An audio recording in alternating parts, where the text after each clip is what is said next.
Bonjour à toutes et à tous. Merci de vous joindre à nous pour ce nouveau webinaire USPO. J'espère que tout le monde va bien et que vous avez passé un bel été. On va attendre un petit peu, le nombre de participants monte. Pour rappel, ce webinaire, comme d'habitude, durera 45 minutes et il comprendra une partie questions-réponses d'environ 15 minutes où on répondra en live à vos questions. Donc, n'hésitez pas à les poser dans le chat. Il vous suffit de cliquer sur le point d'interrogation et de poser votre question à l'écrit. Donc, certaines questions, j'y répondrai à l'écrit et certaines, on y répondra à l'oral directement à la fin du webinaire.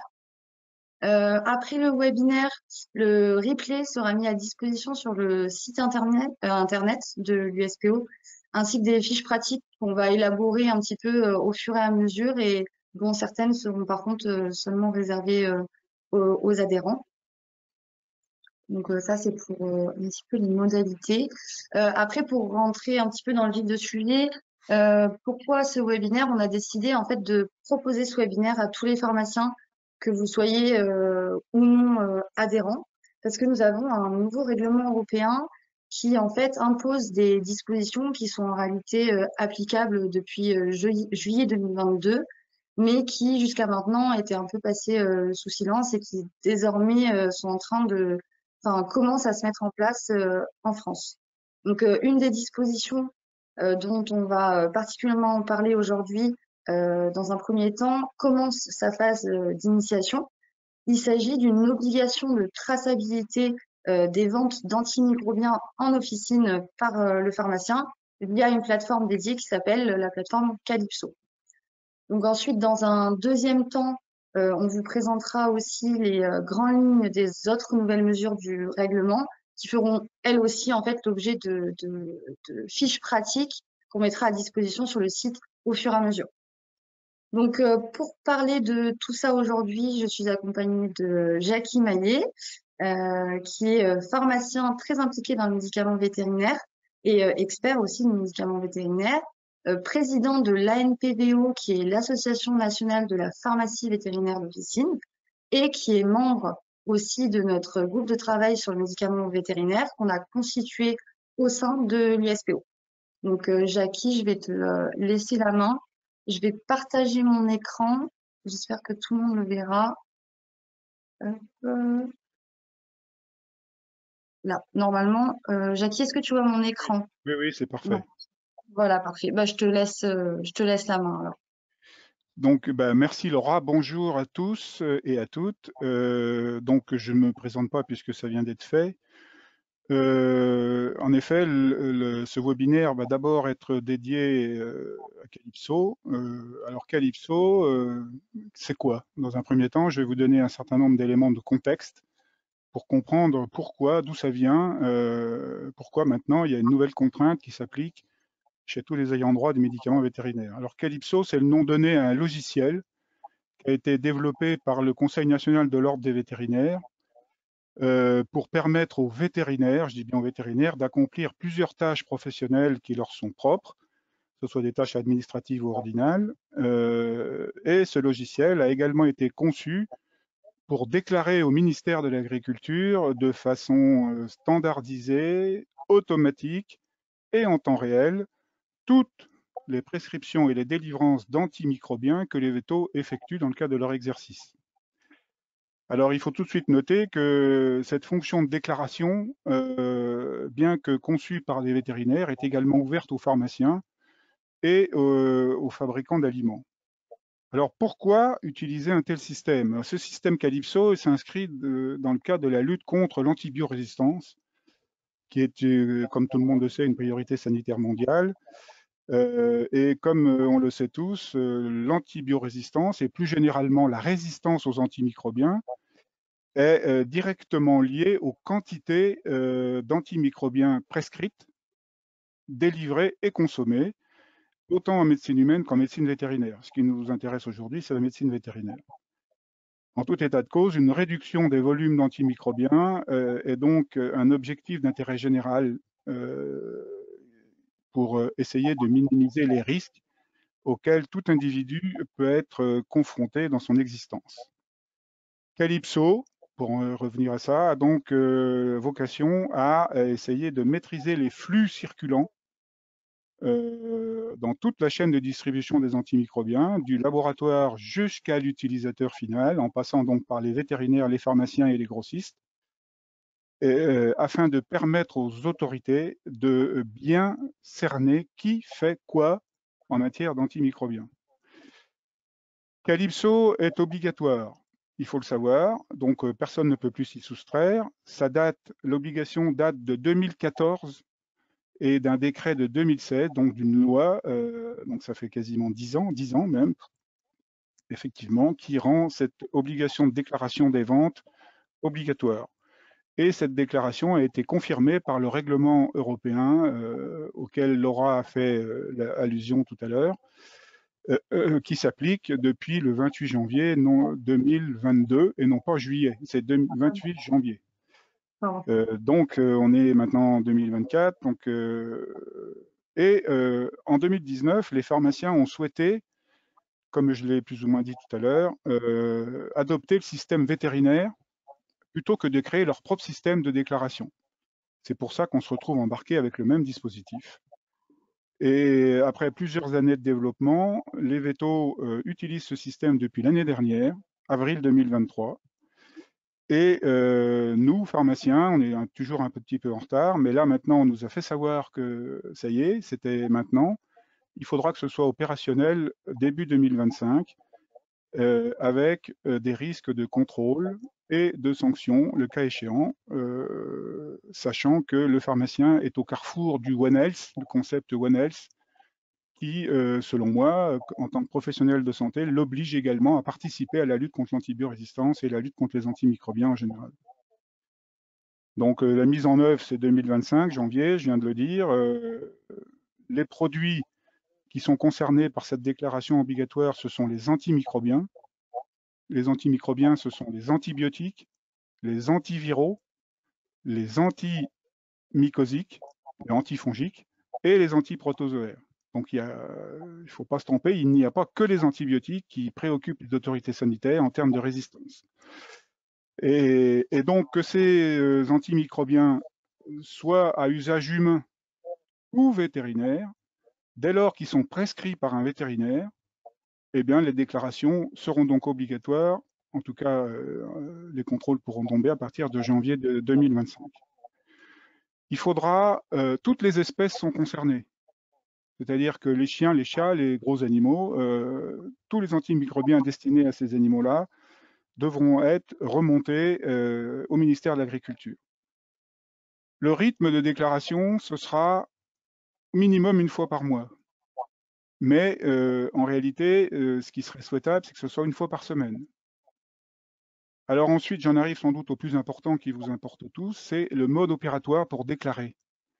Il y a donc deux solutions. Soit s'équiper d'un logiciel particulier. Alors ça s'appelle un VIMS. Alors VIMS, c'est un acronyme pour dire qu'il s'agit d'un logiciel vétérinaire, sachant qu'il existe des PIMS, P comme pharmacien, pour dire que c'est des logiciels pharmaceutiques. Aujourd'hui, à l'heure où on parle, il n'y a pas de PIMS parce que les éditeurs de logiciels humains, PharmaWin, PharmaGest, LGPI, etc., ne sont pas prêts pour rendre les logiciels utilisés dans les pharmacies compatibles avec Calypso. Ça fait plusieurs années qu'on les tanne, mais ils refusent. Et on nous a fait savoir récemment qu'il faudrait attendre plusieurs années. Ce n'est pas une priorité pour eux, donc il ne faut pas compter là-dessus. Ça veut dire que pour le pharmacien, soit il faut acheter un VIMS, logiciel purement vétérinaire, et exercer la pharmacie vétérinaire dans toutes ces contraintes, notamment celle de la déclaration des antimicrobiens, soit passer par une méthode manuelle pour ceux qui ne souhaitent pas investir, sachant que pour investir, il faut qu'il y ait des logiciels disponibles sur le marché. Et aujourd'hui, il y a environ une quinzaine de logiciels qui équipent 95% des cabinets vétérinaires ou des cliniques vétérinaires, qui ne sont pas du tout disposés à vendre leur logiciel à un pharmacien. Donc, il y en a un qui est aujourd'hui compatible Calypso, agréé, qui lui, c'est l'exception qui confirme la règle, accepte de vendre son logiciel à un pharmacien qui en fera la demande. Ce logiciel, c'est un logiciel classique de gestion de pharmacie, mais là adapté à la pharmacie vétérinaire, avec un module compatible avec Calypso qui pourrait rendre donc les délivrances d'antimicrobiens automatiques, en temps réel, et sans avoir à faire un surcroît de travail pour le pharmacien titulaire. Et puis pour tous ceux, sans doute la majorité, qui n'ont pas une activité suffisante en pharmacie vétérinaire pour éventuellement s'équiper, il y a un processus manuel qui consiste à se connecter à Calypso via sa carte CPS. Et ce que je vous propose, c'est à mon avis quelque chose de important là, à ce stade, c'est qu'on puisse dégrossir la façon de se connecter et de déclarer avec un exemple, là, une simulation que Laura va lancer et que je vais continuer à vous expliquer. Alors, la simulation, il suffit d'aller sur votre moteur de recherche, Google par exemple, et là, j'espère que tout le monde voit ce que je suis en train de faire. Oui, on voit bien ton écran là. Il faut aller sur calypso-vet.fr. Et là, voilà, on arrive sur cet écran. Et là, on voit, je suis pharmacien, donc on est sur le site de l'Ordre des vétérinaires, je le rappelle, et on peut donc s'identifier avec ProSanté Connect. Au préalable, néanmoins, il faut avoir téléchargé sur un smartphone une application qui s'appelle ICPS, qui est disponible sur les stores Android ou iOS Apple. Télécharger cette application et ensuite se laisser guider dans l'application pour, avec son numéro RPPS, créer un compte, un mot de passe à 4 chiffres. Et une fois que vous avez fait cette démarche qui prend 30 secondes, il suffit de cliquer sur ensuite Pro Santé Connect, comme je le fais là. On arrive sur cet écran. Donc moi, je vais me connecter avec la carte ICPS. Mon numéro RPPS est déjà inscrit, donc il faudra le remettre pour ce qui vous concerne, le mémoriser le cas échéant, et ensuite on progresse avec la carte. Et là, ça vous affiche un code. Ce code est renvoyé sur mon application, sur mon téléphone. Donc je suis obligé de rentrer sur l'application. Je tape le mot de passe que j'ai créé. Et donc, sur mon écran de téléphone, j'ai 3 chiffres qui s'affichent, le 10, le 09 et le 80. Donc là, il faut que je clique sur 80 parce que c'est le bon code. Et là, je me suis trompé, j'ai été trop vite. Donc là, c'est le 11. Voilà, mon code est validé. Et donc là, j'arrive sur cet écran. Sur la gauche de l'écran, il y a un petit stylo là, déclaration de saisie manuelle. Effectuer une déclaration, et là, c'est parti. Il faut déclarer le nom du vétérinaire. Alors bon, moi je vais vous mettre un nom de vétérinaire, mais c'est quelqu'un que je connais, donc il m'a autorisé à le faire pour la démonstration. Là, on voit son nom, son prénom, et à gauche, on voit son numéro d'inscription à l'ordre. C'est une notion impérative pour que les autorités puissent contrôler que ce vétérinaire est bien autorisé à prescrire. Alors évidemment, ces notions-là figurent sur l'ordonnance. Je vous rappelle qu'on ne peut pas délivrer en tant que pharmacien un antimicrobien si on n'a pas une prescription préalable. Donc, le nom du vétérinaire, évidemment, figure. Ensuite, son domicile professionnel d'exercice, le DPE, va vous être donné automatiquement parce que le système demande le numéro de DPE du vétérinaire prescripteur qui est inscrit à gauche. Le système exige également le numéro de l'ordonnance parce que sinon c'est bloquant. Donc, admettons, moi j'ai mis un numéro au pif, numéro là. Il faut savoir que sur les ordonnances, parfois, il n'y a pas de numéro unique.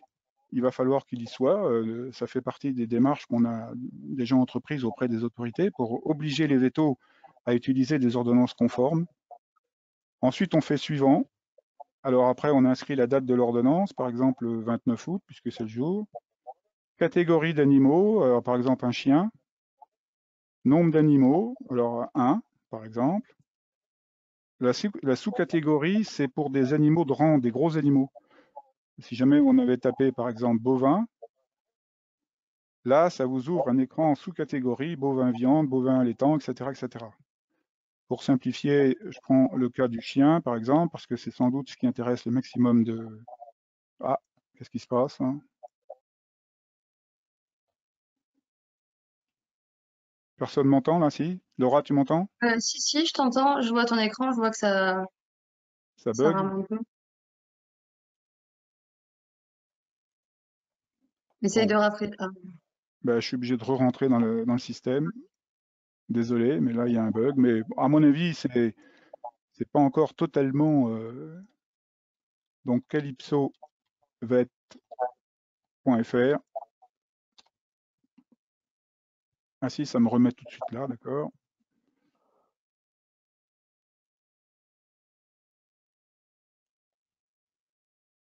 Je reprends ma déclaration. Donc, date de l'ordonnance 29. Catégorie, je reprends le cas du chien. Le nombre de chiens, 1.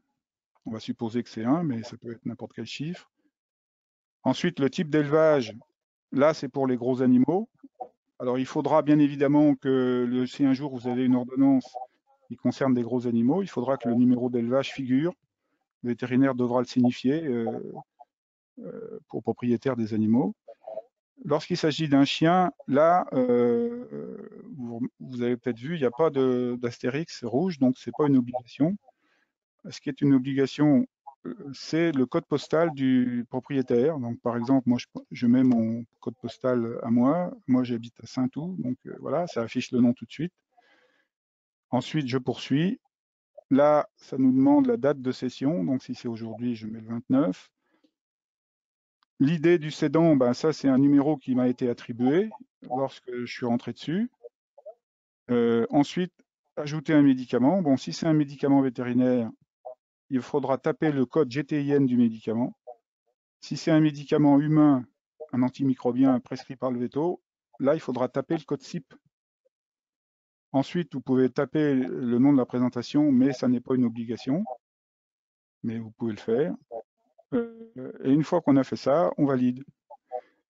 Donc, c'est quand même un petit peu lourd, hein. Notamment on regarde du nombre de données qu'il faut remonter, d'où l'intérêt des programmes qui sont automatiques, où le système sait immédiatement quand on saisit une ordonnance en facture, tout ce qu'il faut déclarer ou pas. Mais voilà, en gros, aujourd'hui, ce qu'il faut savoir pour faire une déclaration manuelle. Je le répète, et je le répéterai peut-être encore avant la fin du webinaire, il s'agit d'une contrainte auquel tous les pharmaciens de France et de Navarre sont soumis dès lors qu'ils délivrent des antimicrobiens prescrits par des vétérinaires. Je le répète, si un vétérinaire prescrit de l'Augmentin, prescrit du Virgan, prescrit, je ne sais pas quoi, moi, de l'azithromycine, prescrit du Sterdex, du Maxidrol, souvent ils prescrivent des collyres, mais ça peut être aussi de la fingisone, un antifongique, ça peut être, je sais pas, moi l'autre jour j'ai un véto qui m'a prescrit du Malocide, donc c'est des antiprotozoaires. Il faut aller le déclarer. Alors, après, vous allez me dire, mais la liste des antimicrobiens qu'il faut déclarer, elle est où? Eh bien, c'est quelque chose qui devrait figurer ensuite sur Calypso, c'est-à-dire qu'il y a des listes qui seront mises à jour tous les jours pour les médicaments vétérinaires et pour les médicaments humains, auxquels on pourra faire appel en tapant sur le nom de la spécialité, là, pour savoir s'il figure bien dans la liste et s'il faut le déclarer. Bon, normalement, un pharmacien normalement constitué sait ce qu'est un antimicrobien. Un antiviral, il sait ce que c'est, un antifongique, il sait ce que c'est, un antiprotozoaire, il sait ce que c'est, et un antibiotique aussi. Donc, normalement, si, encore une fois, il n'y a pas besoin d'aller chercher quoi que ce soit, on sait s'il faut déclarer ou pas par rapport à la délivrance qui vient d'être faite. Voilà, Laura, ce que je peux dire pour l'instant dans un premier temps. Alors, est-ce que vous voyez bien mon écran ou pas?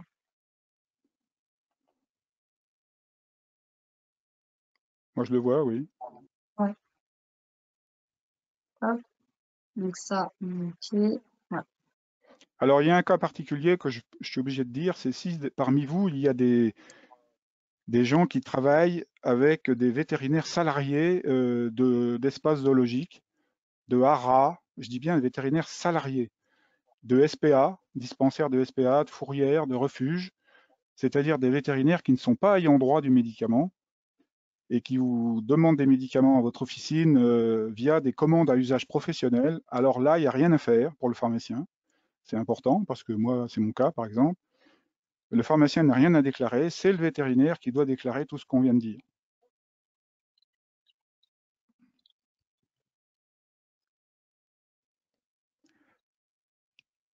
Alors, tu souhaites qu'on passe au règlement européen maintenant? Soit on peut répondre aux questions maintenant, soit tu peux enchaîner sur les Ouais, autres je vais essayer mesures et d'aller on très vite répondra hein, parce après. que Ouais, si jamais on passe trop de temps sur chaque mesure, on ouais, c'est risque ça. d'abord de perdre un peu l'auditoire, si je puis dire.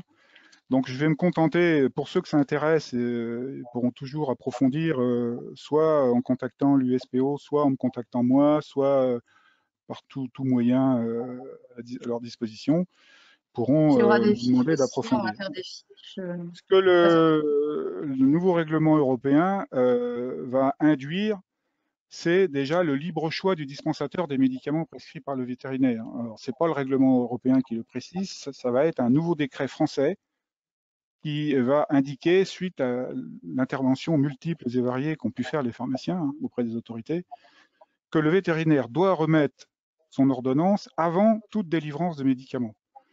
Donc après, on est naïf ou pas naïf, reste que ça ne figurait pas dans la loi. Le vétérinaire n'était pas obligé de remettre son ordonnance avant d'avoir donné le médicament à son client. Maintenant, il sera obligé de le faire et engager sa responsabilité si par hasard il ne le fait pas. La deuxième chose que le règlement européen va modifier, c'est les exonérations. Il y a un certain nombre de médicaments vétos qui sont exonérés de l'obligation d'ordonnance depuis 2012, hein, par exemple des vermifuges genre Milbemax ou Drompal ou des choses comme ça. Ça change pas. Euh, en fait, les exonérations, le mot n'existe plus. Il n'y a plus de substances vénéneuses si on s'en réfère à ce fameux règlement européen, ça n'existe plus. Il n'empêche que le régime qui s'applique jusqu'en 2027, puisque c'est la date qu'on nous a donnée, 29 janvier, ne change rien.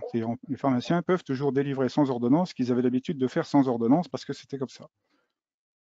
L'ordonnance elle-même, elle est valable 12 mois, ça ne change pas. Euh, Par contre, une ordonnance qui contient des antimicrobiens est valide 5 jours. Attention, ça c'est très important. 5 jours à dater de la date de prescription. On ne peut pas délivrer un antimicrobien si jamais ça dépasse 5 jours. On peut donner un mois maximum de traitement à la fois, éventuellement 3 s'il y a des gros conditionnements. Sur l'ordonnance, outre les mentions habituelles qu'un pharmacien doit noter lorsqu'il délivre un médicament, il faudra noter le numéro de lot des médicaments délivrés. Et là, ça ne concerne pas que les antimicrobiens, c'est tous les médicaments. Il va falloir travailler uniquement à partir de l'original de l'ordonnance. Pas question de travailler sur un mail, un fax ou je ne sais trop quoi. On peut se faire dépanner en urgence avec un mail ou un fax, mais il faut toujours régulariser avec l'original. Il faut également, après chaque délivrance, conserver une copie de l'ordonnance pendant 5 ans. Et d'ailleurs, la copie vous permettra, le cas échéant, une fois par semaine, de recenser les délivrances d'antimicrobiens que vous avez fait pendant la semaine et de ne déclarer à Calypso qu'une fois par semaine, en vous basant sur ne pas le faire en temps réel, parce que sinon vous allez perdre du temps fou au comptoir. Alors après, pour le reste, le renouvellement n'existe plus puisque les substances vénéneuses ne sont plus du goût du jour. Maintenant, on va fractionner. Le fractionnement remplace le renouvellement. C'est pour aller très vite. Ça veut dire qu'il faut impérativement que le vétérinaire ait prescrit la quantité de médicaments qu'il souhaite voir délivrer. Si par exemple, il vous met, je sais pas moi, un médicament pour insuffisance cardiaque sur les chiens, puisque ce sont des pathologies chroniques, ce sont souvent des traitements à vie, eh bien, au lieu de mettre à renouveler, il faudra qu'ils mettent le nombre de boîtes nécessaires pour 1 an de traitement, si le traitement est à vie. Donc, si jamais il a mis 4 boîtes, une boîte va faire peut-être un traitement d'1 mois ou 3 mois, eh bien, vous donnez une boîte à la fois et le propriétaire du chien pourra revenir au bout de 3 mois chercher une deuxième boîte jusqu'à épuisement du chiffre indiqué par le veto au regard du médicament. Donc ça, c'est important à savoir aussi, même si actuellement, il y a encore une certaine tolérance pour ceux qui renouvellent des ordonnances parce que c'est pas encore totalement entré dans les mœurs et que lorsqu'on appelle le vétérinaire, souvent, il comprend pas, c'est compliqué, on perd du temps, etc. Ceci étant dit, je dis tout de suite, si toutes les mentions requises sur une ordonnance n'y figurent pas et que le pharmacien veut quand même délivrer les médicaments, je demande votre attention, c'est le pharmacien qui engage sa responsabilité. Si jamais il y a un contrôle, une inspection quelconque, et que vous n'avez pas, vous avez délivré des médicaments alors que toutes les mentions requises n'y figuraient pas, eh bien vous serez sanctionné. Donc il vous appartient, dans ce cas d'espèce, d'appeler le vétérinaire pour lui demander de bien vouloir corriger son ordonnance. Et si par hasard il refuse, parce qu'évidemment on n'est pas naïf, souvent il y en a qui nous envoient balader, hein, eh bien il vous appartiendra d'appeler l'ARS, l'inspection, pour que ces gens-là soient remis dans le droit chemin. Donc je dis bien, c'est le pharmacien qui engage sa responsabilité si toutes les mentions requises sur une ordonnance n'y figurent pas. Alors les mentions requises obligatoires, bah, c'est le nom du veto, numéro d'ordre, le nom du propriétaire, le nom du médicament, enfin, etc., etc., etc. Ça, je pense que ça pourrait faire l'objet d'un autre webinaire ou d'un autre type d'information. Sachez enfin que les médicaments peuvent être mis à la vue du public dès lors qu'ils ne sont pas soumis à ordonnance. Si jamais les médicaments sont soumis à ordonnance, vous ne pouvez pas le montrer au public. Il n'y a que ceux qui ne sont pas soumis à ordonnance qui peuvent être montrés au public. Je dis bien montrés au public, pas en libre accès. Le libre accès n'est réservé en médicaments vétérinaires uniquement aux antiparasitaires externes, genre Frontline, genre Advantix, Advantage, Seresto, destinés aux animaux de compagnie. Il n'y a que cette catégorie de médicaments qu'on trouve par ailleurs dans les jardineries et les grandes surfaces qui peuvent être mis en libre accès, donc à la vue du public, dans une officine. Les autres médicaments, genre 1000 Bmax, ne sont pas soumis à ordonnance, on l'a dit, puisque les exonérations continuent, ne peuvent pas être mis en libre accès. Ils peuvent être vus derrière le comptoir, mais pas en libre accès. Je vais faire une dernière précision, c'est qu'à partir du règlement, là, les pharmaciens peuvent déconditionner des boîtes, c'est pas interdit. Des grosses boîtes de 1000 Bmax, par exemple, on peut les donner par 2 à la fois, puisque ça existe en boîte de 2, dès lors qu'on les reconditionne dans un emballage secondaire qui est fourni par le laboratoire. Et ça, c'est maintenant permis par le nouveau règlement européen. Donc, je vais m'arrêter là. Ça nous laisse un quart d'heure pour des questions-réponses. Sauf si Laura, tu vois des choses à ajouter, mais j'en aurais tellement à dire qu'il nous faudrait 2 heures. Malheureusement, je fais au plus gros. Voilà. Non, c'est très bien. Merci, Jackie. Alors, on va peut-être, sans tarder, commencer les questions. On en a un petit peu. La première, on a pas mal de questions sur justement le VIMS. Quel est celui qui est compatible? Euh, Comment on peut s'en procurer? Enfin, comment on peut se le procurer et à quel tarif? Alors, le seul logiciel veto vétérinaire, donc conçu par des vétérinaires pour des vétérinaires, dont la société productrice accepte de le vendre à des pharmaciens. Moi, c'est mon cas puisque j'exerce avec ça depuis 25 ans.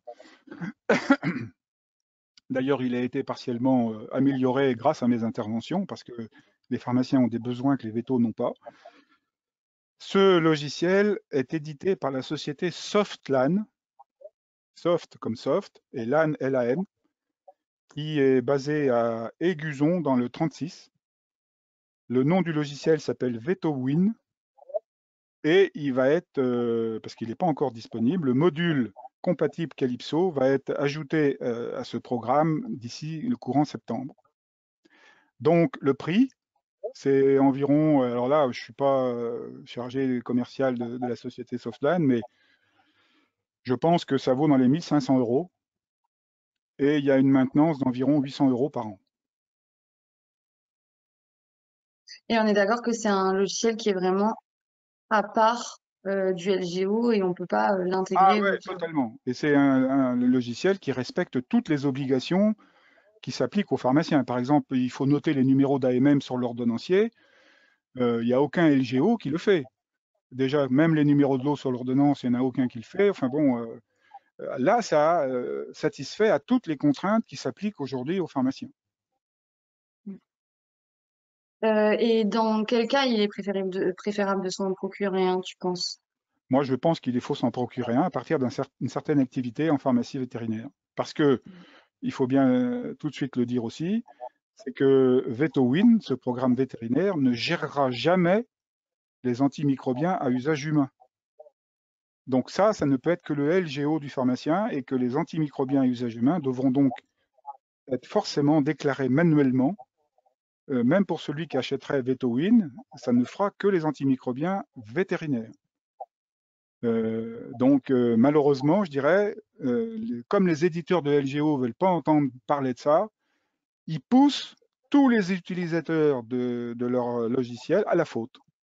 Et en cas de contrôle, ben, les pharmaciens n'auront plus que leurs yeux pour pleurer parce que ils pourront toujours dire que le LGO ne fait pas le truc malgré la demande. Ils seront responsables. En parlant de contrôle, donc on nous a demandé à partir de quand, donc nous on nous a dit qu'à partir de janvier 2025, les contrôles pouvaient avoir lieu. Jackie, est-ce que tu sais à quelles sanctions ça peut donner lieu si les déclarations ne sont pas effectuées? Alors les sanctions commenceront début d'année 2025. On le sait du fait de l'ordre des pharmaciens qui nous l'a dit. Après, quelles sanctions? Aujourd'hui, il n'y a pas de tarif dans la loi. En tout cas, le nouveau décret qui est appelé à paraître aujourd'hui pour mettre le règlement européen en conformité avec le droit français le précisera certainement. Pour l'instant, il n'est pas encore paru, donc on ne connaît pas l'ordre des sanctions. Aujourd'hui, je pense que dans un premier temps, il y aura peut-être des réprimandes, ça sera un peu pédagogique, si je puis dire, mais il ne faut pas s'entendre à une mansuétude particulière à notre encontre. Surtout qu'un pharmacien, c'est un professionnel de santé. S'il n'est pas capable de satisfaire au minimum de ses devoirs pour lutter contre l'antibiorésistance, il n'a rien à faire dans une officine.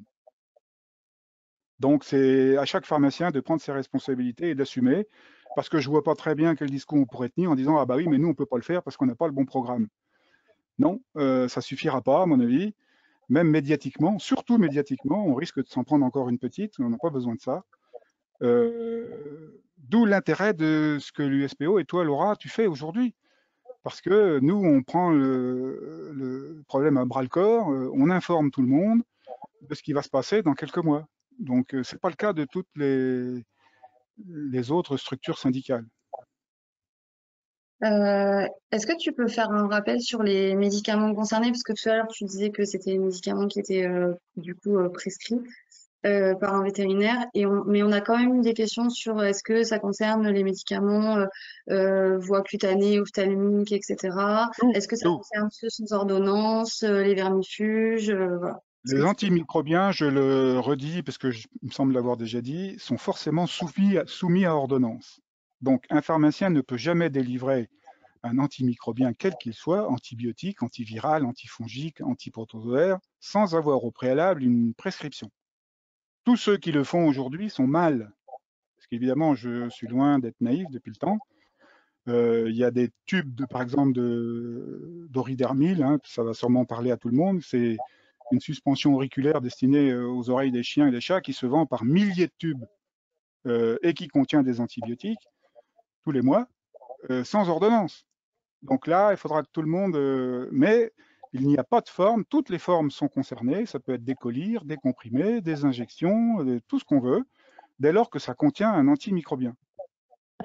Par exemple, l'augmentin en comprimé est souvent prescrit par des vétos, bien qu'étant la plupart du temps interdit, puisque l'amoxicilline existe en médecine vétérinaire, donc le vétérinaire ne peut pas prescrire sous le coup de la cascade de l'augmentin pour un chien, par exemple. On a eu des questions Mais il y sur a ça. très peu de pharmaciens qui s'occupent de ça. Ils voient une ordonnance augmentin, allez hop, bom, allons-y, je te donne l'augmentin. Moi, je passe mon temps à refuser. les délivrances, mais on me dit à chaque fois, mais monsieur, votre confrère ou votre consoeur va nous le donner, donc c'est pas un problème. Mais pas vu, pas pris, chacun fait ce qu'il veut, hein, mais jusqu'au jour où. Alors après, les formes, je ne sais pas si j'ai répondu correctement, mais c'est tous les antimicrobiens sont concernés en ayant On bien a, en tête la liste des antimicrobiens. C'est quoi les antimicrobiens, quoi? on a beaucoup de questions sur les vermifuges. Si les vermifuges sont soumis à cette déclaration. Non, un vermifuge, c'est pas un antimicrobien, c'est un antiparasitaire. D'accord. Est-ce que, alors je pense qu'on en a parlé, mais vu des questions après que tu en aies parlé sur les commandes à usage professionnel. Donc là, on avait bien dit que ça ne concernait pas le pharmacien C'est et ça, que c'était à la main du vétérinaire de le déclarer. c'est ça. Il peut y avoir une pleine palette d'antibiotiques sur la commande à usage professionnel, le pharmacien n'a rien à faire. Et Enfin, il n'a rien à pour faire par rapport à ça, à Calypso. Il a à faire par rapport à la délivrance classique d'une ordonnance à usage professionnel. Donc, avec toutes des mentions de délivrance qui doivent figurer sur l'ordonnance et sur l'ordonnancier. Évidemment, le pharmacien doit satisfaire à tout ça, mais ça, c'est pas nouveau, hein.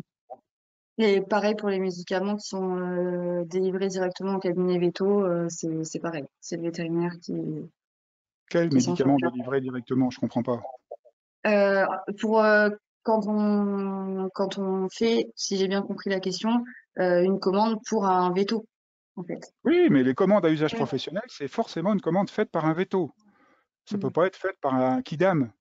C'est à Oui, usage oui. professionnel, donc c'est pour l'exercice du veto.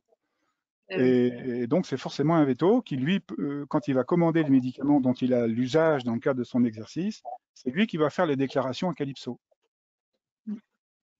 On a certains pharmaciens qui ont essayé de se connecter et qui apparemment, en gros, disent que c'est un utilisateur non autorisé. Est-ce que tu sais s'il y a que les adjoints qui peuvent le faire ou si non, que les titulaires, pardon, ou si les adjoints aussi peuvent déclarer? Tout le monde peut déclarer dès lors qu'il a un numéro RPPS. Il faut Mm. d'abord renseigner le Je numéro pense que RPPS, sinon, et puis télécharger la fameuse application auquel je faisais référence tout à l'heure. Parce que à la fois sur l'ordi et sur le smartphone, il faut renseigner le numéro RPPS du pharmacien. Mais à partir de là, tout le monde est autorisé dès lors qu'on est pharmacien. je pense que si vous avez un problème de connexion, il faut peut-être contacter directement Ah oui, je suis d'accord, parce qu'il peut y la avoir des bugs, plateforme. donc ça serait intéressant de les connaître. Mais Oui. attention à ne pas déclarer des bugs alors que c'en est pas un, parce Mm. que le processus n'a pas été correctement effectué, quoi. Ouais. Surtout que oui, oui, oui, oui, je pense qu'on est en phase d'initiation aussi, donc peut-être qu'il y a des bugs Oui, qui sont à régler. Ok. Est-ce que tu peux faire un petit rappel sur tu sais, l'application sur smartphone ICPS pour pouvoir se connecter? oui. Il faut aller sur le store du smartphone, hein. Pour ceux qui ont de l'Android, eh ben, ils vont sur le Google Store, je ne sais plus comment ça s'appelle. Bon, moi j'ai un machin Apple, donc on va sur le store, on télécharge l'application qui s'appelle i-CPS, et ensuite, eh ben, on entre dans l'application. L'application va demander le numéro RPPS, ce que je viens de dire, et va ensuite suggérer de créer un mot de passe à 4 chiffres. Donc il faut créer un mot de passe à 4 chiffres. Et ensuite, c'est tout OK. Quand vous allez sur votre ordi, vous vous connectez à calypsovet.fr, vous arrivez à se connecter via Pro Santé Connect, et là, il va vous donner un code à 2 chiffres qui sera renvoyé sur votre smartphone que vous avez préalablement paramétré. Vous allez cliquer le chiffre que vous voyez qui correspond, et là, c'est parti. On peut faire une déclaration. On avait essayé hier pour ceux qui arrivent, parce que je vois là, il y en a vraiment beaucoup qui n'y arrivent pas. Je pense que s'il y a un bug, il faut peut-être contacter, parce que nous, on avait essayé hier, non, un mardi, ça marchait. Donc, Alors, la carte, enfin, le numéro RPPS, attention, il faut mettre le numéro 8 devant. oui, il faut mettre un 8 devant, C'est un effectivement. numéro qui commence par un 8, ensuite il y a un espace et il y a je ne sais pas combien de chiffres. Donc il faut bien mettre le 8. Et Quand vous puis mettez surtout, votre, ouais, si jamais ça ne marche pas, il faut mettre la carte CPS dans le lecteur de l'officine. Il y a un et lecteur quand sur la vous carte avez CPS. le numéro non autorisé, en fait, il y a un petit i ou je sais plus à côté. Si vous cliquez dessus, on vous dit directement rajouter un 8 ou un autre chiffre devant le numéro RPPS. si En tout besoin. cas, sur la carte CPS que j'ai moi, le numéro RPPS est précédé du chiffre 8. Donc c'est vrai que naturellement, on se demande pourquoi ce 8. Mm. Mais il faut bien mettre le 8 en même temps. Ouais, ok. Là, je vais partir un petit peu sur les autres mesures du règlement européen. On a une question sur les 5 jours pour une heure d'eau contenant un antimicrobien. Donc, est-ce que vraiment ça veut dire que la présentation de l'heure d'eau doit se faire dans les 5 jours après la date de prescription? Absolument. Ça veut dire que si le vétérinaire a mis que c'était le 29 août, la date où il a prescrit un antimicrobien, il suffit de compter 5 jours et au-delà des 5 jours, l'ordonnance ne peut plus être exploitée. Ça ne veut pas dire que le traitement dure 5 jours. Attention, parce qu'il peut s'agir d'un traitement d'un mois ou d'un an, hein, à vie même. Mais l'ordonnance qui va contenir l'antimicrobien ne peut pas être délivrée au-delà des 5 jours. Et ça sera la date qui va figurer sur votre ordonnancier, puisque quand on fait une délivrance, on inscrit à l'ordonnancier, donc il y a une date, et ça sera facile de contrôler avec la copie d'ordonnance que vous serez obligé de garder, là, en cas de contrôle, si vous avez respecté cette date des 5 jours. Et ça, c'est tout simplement pour éviter les abus dans tous les sens d'utilisation d'antimicrobiens pour lutter contre l'antibiorésistance, enfin, ce que j'ai dit tout à l'heure. Ensuite, on a une question sur l'original des ordonnances. Donc, on peut confirmer que le scan des ordonnances n'est pas suffisant. Non, le scan peut servir pour dépanner en cas d'urgence. Mm. Mais en aucune façon, les délivrances normales ne peuvent s'effectuer avec un scan, un mail ou je ne sais pas quoi.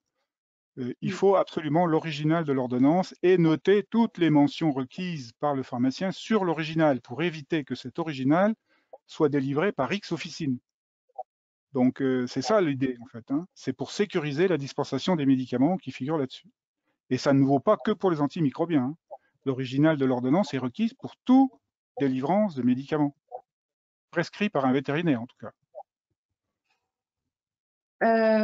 Juste, on a une confirmation là en direct de l'ordre et apparemment, effectivement, seuls les titulaires peuvent déclarer. Et il faut faire attention à la version des moteurs de recherche, qui, Les je titulaires suppose, peuvent déclarer l'aura à condition. Oui, sauf qu'un adjoint peut parfaitement connaître le numéro RPPS du titulaire, enfin c'est le cas chez moi, ah et oui, faire le oui, travail. C'est ça ce que je voulais fonctionner comme dire. ça. Mais en Oui, on effet, peut fonctionner comme ça. ben oui, Oui. Et voilà, il faut faire attention à la version des moteurs de recherche. Je pense qu'il y en a certains qui sont peut-être pas compatibles. pour aller sur le site de l'ordre des vétos, ça j'y crois pas. Sûrement, J'y crois pas. je sais. Et donc là, j'ai une question aussi sur le déconditionnement. Peut-on déconditionner les pipettes Frontline, par exemple? Oui, bien sûr, on peut les déconditionner dès lors qu'on a un emballage secondaire sur lequel figurent toutes les mentions du RCP, c'est-à-dire toutes les mentions légales liées aux indications, contre-indications, effets secondaires. Si on a un emballage secondaire, on peut déconditionner les pipettes de Frontline, oui. Mm. On peut déconditionner les grosses boîtes de 100 comprimés de 1000 Bmax par 2 comprimés, puisque c'est la dose qui est officiellement sans ordonnance. Dès lors que les 2 comprimés, on les met dans des petites pochettes qui sont fournies par les laboratoires et sur lesquelles figurent toutes les mentions légales. Comment on peut savoir s'il existe une version vétérinaire d'un médicament humain? Ah ben, là, il faut, je ne sais pas quel exemple je pourrais prendre, pardon. Il suffit d'aller sur le site de l'ANSES. L'ANSES, c'est l'Agence sécurité sanitaire des aliments. En tapant ANSES RCP sur n'importe quel moteur de recherche, et là, on arrive directement sur la liste qui est mise à jour tous les jours des médicaments qui sont autorisés en France, des médicaments vétérinaires. Et donc là, c'est facile de savoir si un médicament à usage humain prescrit par un véto existe en médecine vétérinaire. Tout à l'heure, je parlais de l'Augmentin. Il y a des tas de médicaments vétérinaires qui contiennent de l'amoxicilline acide clavulanique avec les mêmes dosages. Ou alors il faut s'équiper d'un dictionnaire, le DMV. Ça, c'est sûr que celui qui veut faire un peu de pharmacie vétérinaire doit avoir ce DMV qui est mis à jour tous les 2 ans. Là-dessus, on peut rechercher par molécule, par spécialité, par indication, etc. Il y a aussi le DMV électronique sur lequel on peut accéder quand on est abonné au moniteur des pharmacies, qui peut permettre de faire des recherches. Mais au final, c'est assez simple en fait. Ça paraît compliqué, mais les vétos qui prescrivent des médicaments à usage humain, il y en a très peu. La plupart le font pour des raisons de prix. Ils considèrent que la lévothyroxine, par exemple, est moins chère en humaine qu'elle l'est en véto. Mais ça, c'est pas un sujet pour le pharmacien. Et ça l'est d'autant moins que lorsqu'on vend un médicament à usage humain, j'en profite pour le rappeler, prescrit par un vétérinaire, je le répète, il faut absolument changer le taux de TVA. C'est-à-dire de 2,1, on passe à 20%. Parce que là, c'est la répression des fraudes. Si elle tombe chez vous, elle va se rendre compte qu'il y a fraude à la TVA.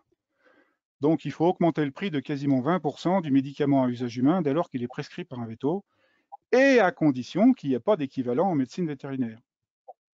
Parce que la lévothyroxine existe en médecine vétérinaire, par exemple. Une dernière question, on nous demande si un petit peu où en sont les décrets européens, est-ce que c'est déjà en application, etc. Si tu veux, je te laisse répondre et je compléterai si tu veux, Vicky, pour ce qu'on Alors, fait au niveau. le règlement européen auquel on a fait allusion a été publié au journal officiel de la Communauté européenne en 2018 et il était applicable au 28 janvier 2022 dans tous les États de la Communauté européenne. Donc ça fait plus de 2 ans qu'il s'impose à tout le monde. Comme toute disposition européenne, il faut qu'il y ait en parallèle, il faut qu'il y ait une transcription en droit national. Et c'est ce qu'aujourd'hui commence à être fait. Bon, il y a certains décrets qui sont parus, mais pas tous. Et la France est toujours un peu en retard en permanence. Il n'empêche qu'aujourd'hui, tout à l'heure, on a par exemple parlé des originaux d'ordonnance ou des copies d'ordonnance. Il y a des contrôles qui sont tombés chez des confrères et c'est tombé là-dessus. Le confrère ne conservait pas les copies parce que, notamment le Conseil de l'ordre disait qu'il ne fallait pas les conserver, que ça servait à rien vu qu'il y avait l'ordonnancier. Eh bien, compte tenu du fait que l'application des nouvelles règles date de 2022, 28 janvier, eh bien, ce confrère a été mis en demeure de. Alors, il n'a pas été sanctionné dans un premier temps, mais le sujet a tourné autour de cette question. Donc, c'est pas parce que les décrets français sont pas parus que les dispositions du règlement ne s'appliquent pas. Alors, vous Alors c'est vrai avez, qu'il y avait il y a une tolérance parce qu'effectivement, c'est pas encore paru, donc on peut négocier, si je puis dire, mais ça dépend de l'inspecteur auquel vous avez affaire. Parce qu'il y en a qui veulent se payer le pharmacien, notamment lorsque c'est des inspections vétérinaires. C'est pas l'inspection en pharmacie, c'est le vétérinaire de la Brigade nationale d'enquête vétérinaire qui tombe dans les officines. Et c'est eux, je peux vous dire, qui connaissent la réglementation. Et c'est aussi pour ça que nous, au niveau de, enfin, l'USPO et la MPVO, on a sollicité beaucoup les autorités ces derniers temps parce que ce flou juridique était plus trop possible. Enfin, ça met à mal un petit peu les pharmaciens. On a demandé à ce que les inspections soient conjointes pharmaciens véto, pour pas se faire contrôler que par des vétos non plus. L'objectif, c'est vraiment que le pharmacien retrouve sa place de premier ayant droit du médicament vétérinaire. Il faut pas l'oublier, il a le droit, il est totalement légitime d'être impliqué dans le médicament vétérinaire. Donc c'est ce qu'on cherche un petit peu à l'USPO, c'est de justement avoir une conformité dans le droit français, qu'on puisse appliquer les lois correctement sans se faire taper dessus. Et donc voilà, il y a ce flou finira quand même par s'éclaircir avec des décrets qui vont sortir. Là, normalement, il y a un premier, Jackie, dis-moi si je me trompe, mais une première partie qui devrait sortir avant la fin 2024 et après une deuxième partie qui est prévue pour milieu 2025. Alors après, l'administratif, c'est toujours très très long, mais en tout cas, de notre côté, on vous communiquera tout ça via des fiches pratiques, des points infos, comme d'habitude, pour que vous puissiez prendre connaissance, en tout cas, de ces nouvelles réglementations. Moi, je pense qu'au niveau de la NPVO, en tout cas, je parle en tant que président de cette structure, on va essayer d'organiser une conférence de presse lorsque on aura les éléments officiels qui seront publiés pour essayer de résumer ça à l'intention des pharmaciens spécifiquement, parce que ce qui s'applique au veto, ça ne nous concerne que peu, mais même si ça nous concerne un peu. On essaiera de faire ça pour essayer de faire un résumé. Et puis, moi, j'ai pris l'initiative de faire une espèce de tableau qui récapitule toutes les obligations en termes de prescription délivrance des médicaments vétérinaires qui s'appliquent aux pharmaciens, que ce soit en termes de prescription, de délivrance, de registre à tenir. On a évoqué l'ordonnancier, mais il y a également un nouveau registre des entrées qu'il faut que les pharmaciens tiennent, un registre de stock, Calypso, on vient de le dire, les ventes sur Internet, comment il faut stocker les médicaments vétos à l'officine. J'ai fait une espèce de résumé général de tout ça pour essayer de s'y retrouver, parce que moi, je me mets à la place des confrères ou de la consoeur qui n'était pas trop dedans. C'est sûr qu'il y a de quoi faire peur, quoi.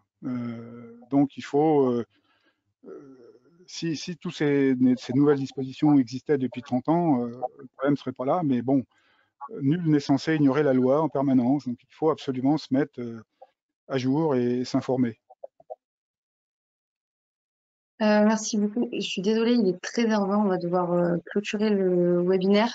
Juste, je rappelle parce que j'ai vu des questions à ce propos, c'est que le replay du webinaire sera mis en ligne juste après ou maximum, enfin en tout cas dans la semaine ou début de semaine prochaine maximum sur le site. On vous fera aussi, on vous mettra à disposition des fiches pratiques un petit peu au fur et à mesure. Et je pense qu'on n'a pas pu répondre non plus à toutes les questions. Donc, si vous avez toujours des questions ou même des remarques sur le webinaire. On aime toujours avoir vos avis, vos remontées. N'hésitez pas à nous écrire à uspo@uspo.fr et on vous répondra directement. Et avant de clôturer, en fait, j'aimerais vous remercier au nom du SPO d'être toujours très nombreux à nous suivre et notamment à travers nos webinaires. Donc voilà, merci beaucoup à toutes et à tous et je vous souhaite une belle journée. Moi, je voudrais simplement ajouter également pour conclure, de remercier tout le monde de leur attention et en espérant avoir été suffisamment clair sur un sujet qui est complexe, en tout cas qui est un peu plus compliqué que d'habitude. Et si par hasard c'est pas le cas, il ne faut pas hésiter à nous faire remonter qu'on est nul et qu'il faudrait qu'on aille faire autre chose. Il ne faut pas hésiter. Moi, maintenant, j'ai passé l'âge de ne pas accepter les critiques. Ça a l'air d'avoir plu en tout cas, donc on Ok, est, euh, on est content. Merci beaucoup à tout le monde. Merci beaucoup, Jackie. merci. Au Bientôt. revoir. Au revoir. Au revoir, à bientôt.